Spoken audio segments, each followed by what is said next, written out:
JDU नेता नीरज कुमार ने कहा है कि ये बात साफ हो गई है कि भारतीय जनता पार्टी गठबंधन की पार्टियां अब बयानों और ट्वीट से बिहार विरोधी है।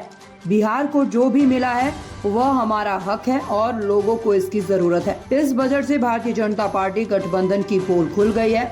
एक तरफ कांग्रेस का दावा है कि उनके घोषणा पत्र की नकल की गई है, तो वहीं वे दूसरी तरफ इसे कुर्सी बचाओ बजट कहते हैं। सीएम नीतीश कुमार पहले की योजना आयोग और नीति आयोग की सभी बैठकों में नियमित रूप से शामिल होते रहे हैं। उन्होंने हमेशा बिहार के लिए विशेष दर्जे की मांग की है और राज्य के विकास के लिए भी विशेष पैकेज की मांग की है।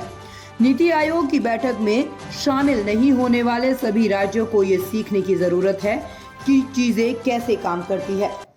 अब तो यह स्पष्ट हो गया कि इंडिया ब्लॉक के घटक दल माननीय राहुल गांधी, माननीय अखिलेश यादव और माननीय संजय राउत ने जो बयान और ट्वीट आया है उसमें यह स्पष्ट है कि सहयोगियों को खुश करने के लिए ये आम बजट है।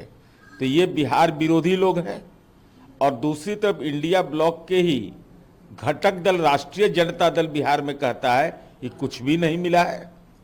तो कौन सत्य बोल रहे हैं, कौन असत्य बोल रहे हैं? सच यह है कि बिहार को जो मिला है वह बिहार का हक है और बिहार की जनता की जरूरत है। हमको बाढ़ की त्रासदी का भी रास्ता निकल रहा है और साथ ही साथ आधारभूत संरचना में, चाहे वो 4 लेन का निर्माण हो, 2 लेन का निर्माण हो, गंगा पर ब्रिज का हो, मेडिकल कॉलेज हो और खास कर करके टूरिज्म के मामले में रिलीजियस टूरिज्म के लिए जो पैकेज मिला है वह गौरतलब है। लेकिन बेनकाब हो गया इंडी गठबंधन कि ये बिहार विरोधी लोग हैं। राहुल गांधी ने इस बजट को बताया कि ये कुर्सी बचाओ बजट है केंद्र का। अरे भाई, माननीय राहुल गांधी जी, आप उसका विश्लेषण तो कर रहे हैं, अपने स्तर पर कर रहे हैं। एक तरफ आपकी पार्टी कहती है कि हमारी योजनाओं का नकल किया गया है, दूसरी तरफ कुर्सी बचाओ बजट भी कहते हैं, सहयोगियों को खुश करने के लिए भी बोलते। सच में यह है कि इंडी ब्लॉक जो गठबंधन है ये बजट से कंफ्यूज कर गया है, इसीलिए जनता इन लोग को डिफ्यूज कर देती है। 27 तारीख को नीति आयोग की होने वाली मीटिंग में 4 राज्यों के मुख्यमंत्री शामिल नहीं होंगे। कह रहे हैं कि डिस्क्रिमिनेटरी किया गया है, जिसमें तो 3 कांग्रेस के ही मुख्यमंत्री हैं। ये तो नीति आयोग जैसी संस्था, अगर हमारी सहमति हो या असहमति हो, उस राज्य की जनता का राज्य की जनता का गुनाह क्या है कि क्यों नहीं जाइएगा मीटिंग में? क्या नीति आयोग जैसी संवैधानिक संस्था को आप नहीं मानते हैं?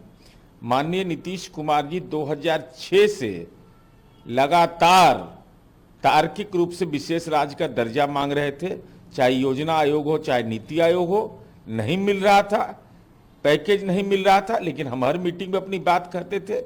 ये तो राजनीतिक वैमनस्यता का साक्षात स्वरूप है। तो वैमनस्य से राजनीति नहीं चलती है, राजनीति चलती है तर्क की बुनियाद पर।